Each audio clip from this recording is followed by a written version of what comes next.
നമസ്കാരം.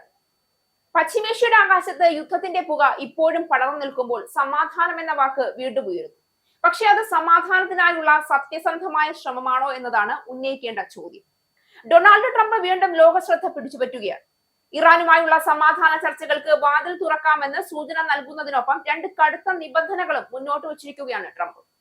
ഹോർമുസ് കടലിടുക്ക് പൂർണ്ണമായും തുറന്നു നൽകുക, ചർച്ചകളിൽ പങ്കെടുക്കുന്ന ഇറാനിയൻ പ്രതിനിധി സംഘം ഇസ്ലാമിക് റവല്യൂഷണറി ഗാർഡ് കോർപ്സിന്റെ പിന്തുണയും തീരുമാനങ്ങൾ എടുക്കാനുള്ള അധികാരവും ഉറപ്പാക്കുക എന്നിവയാണ് US മുന്നോട്ട് വെക്കുന്ന പ്രധാന ആവശ്യങ്ങൾ.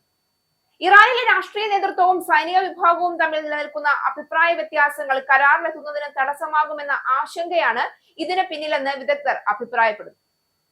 ഇസ്ലാമാബാദിൽ വെച്ച് നടക്കാനിരിക്കുന്ന അടുത്ത ഘട്ട ചർച്ചകളിലൂടെ ഗൾഫ് മേഖലയിലെ സംഘർഷങ്ങൾക്ക് അറുതി വരുത്താനാണ് ഇരു രാജ്യങ്ങളും ശ്രമിക്കുന്നത്.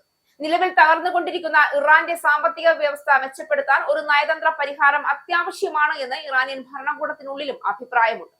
ഇറാനുമായുള്ള പുതിയ ഘട്ട ചർച്ചകൾ 2 ദിവസത്തിനുള്ളിൽ പുനരാരംഭിക്കുമെന്ന് ട്രംപ് അറിയിച്ചിട്ടുണ്ട്.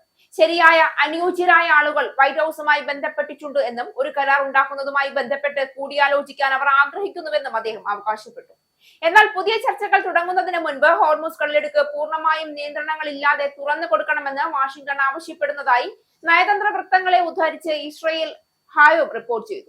മറ്റു രാജ്യങ്ങളുടെ കപ്പലുകളുടെയും ടാങ്കറുകളുടെയും സഞ്ചാരം ഇനിയും ഇറാൻ തടയുകയാണെങ്കിൽ ഇറാനിയൻ കപ്പലുകളെയും ആ വഴിയിലൂടെ കടന്നു പോകാൻ അനുവദിക്കില്ല എന്ന നിലപാടാണ് US മുന്നോട്ട് വയ്ക്കുന്നത്. ഇസ്രയേലി മാധ്യമ റിപ്പോർട്ട് അനുസരിച്ച് ഇസ്ലാമാബാദിൽ നടക്കുന്ന ചർച്ചകളിൽ ഉടലെടുക്കുന്ന ധാരണകൾക്ക് ഇറാൻ ഭരണകൂടത്തിലെ എല്ലാ മുതിർന്ന ഉദ്യോഗസ്ഥരുടെയും അംഗീകാരം വേണമെന്ന് അമേരിക്ക ആഗ്രഹിക്കുന്നു. അതുകൊണ്ട് തന്നെ ചർച്ചകൾക്ക് വരുന്ന ഇറാനിയൻ പ്രതിനിധി സംഘത്തിന് ഏതൊരു കരാറും അന്തിമമാക്കാൻ ഇസ്ലാമിക് റവല്യൂഷണറി ഗാർഡ് കോർപ്സിൽ നിന്നുള്ള പൂർണ്ണമായ പിന്തുണയും തീരുമാനമെടുക്കാനുള്ള അധികാരവും ഉണ്ടായിരിക്കണമെന്നതാണ് രണ്ടാമത്തെ നിബന്ധന. പ്രസിഡന്റ് മസൂദ് പെസിഷ്കിയാൻ, വിദേശകാര്യമന്ത്രി അബ്ബാസ് അരാഗ്ചി എന്നിവരടങ്ങുന്ന രാഷ്ട്രീയ നേതൃത്വവും ഇസ്ലാമിക് റവല്യൂഷണറി ഗാർഡ് കോർപ്സും തമ്മിൽ ഭരണകൂടത്തിനുള്ളിൽ ഭിന്നത രൂക്ഷമാണെന്നാണ് പുറത്തുവരുന്ന റിപ്പോർട്ടുകൾ. ഇതാണ് US-നെ രണ്ടാമത്തെ നിബന്ധന മുന്നോട്ട് വെക്കാൻ പ്രേരിപ്പിക്കുന്നത്. പാകിസ്ഥാനിൽ ഇപ്പോൾ കഴിഞ്ഞ ചർച്ചയിൽ US-ന് മറുപടി നൽകാൻ ഇറാന്റെ രാഷ്ട്രീയ പ്രതിനിധി സംഘത്തിലെ 2 മുതിർന്ന റവല്യൂഷണറി ഗാർഡ് ഉദ്യോഗസ്ഥരായ അഹമ്മദ് വാഹിദിയും അലി അബ്ദുല്ലാഹിയും അനുവദിച്ചില്ല എന്ന് മാധ്യമങ്ങൾ റിപ്പോർട്ട് ചെയ്തിരുന്നു. പിന്നാലെ ഇറാനെ പൂർണ്ണമായ സാമ്പത്തിക തകർച്ചയിൽ നിന്ന് രക്ഷിക്കാൻ നിലപാടെടുക്കണമെന്ന് ഇറാനിയൻ പ്രതിനിധി സംഘത്തെ നയിക്കുന്ന പാർലമെന്റ് സ്പീക്കർ മുഹമ്മദ് ബാഗർ ഗാലിബാഫിനോട് പെസഷ്കിയാൻ ആവശ്യപ്പെട്ടതായും റിപ്പോർട്ടുകൾ ഉണ്ടായിരുന്നു. ഇക്കാരണങ്ങളാൽ തന്നെ കരാറിലെത്താൻ അധികാരമുള്ള ഒരു രാഷ്ട്രീയ സംഘം വന്നാൽ മാത്രമേ തങ്ങൾ ചർച്ചയിലേക്ക് മടങ്ങുകയുള്ളൂ എന്ന നിലപാടിലാണ് നിലവിൽ US-ഉം ഇറാനും തമ്മിലുള്ള സംഘർഷം പരിഹരിക്കാൻ കഴിഞ്ഞ വാരാന്ത്യത്തിൽ പാകിസ്ഥാന്റെ തലസ്ഥാനത്ത് നടന്ന കൂടിക്കാഴ്ചയിൽ കാര്യമായ പുരോഗതി ഉണ്ടായിരുന്നില്ല. കഴിഞ്ഞ 10 വർഷത്തിനിടയിൽ അമേരിക്കൻ ഇറാനിയൻ ഉദ്യോഗസ്ഥർ തമ്മിൽ നടന്ന ആദ്യത്തെ നേരിട്ടുള്ള കൂടിക്കാഴ്ചയായിരുന്നു അത്.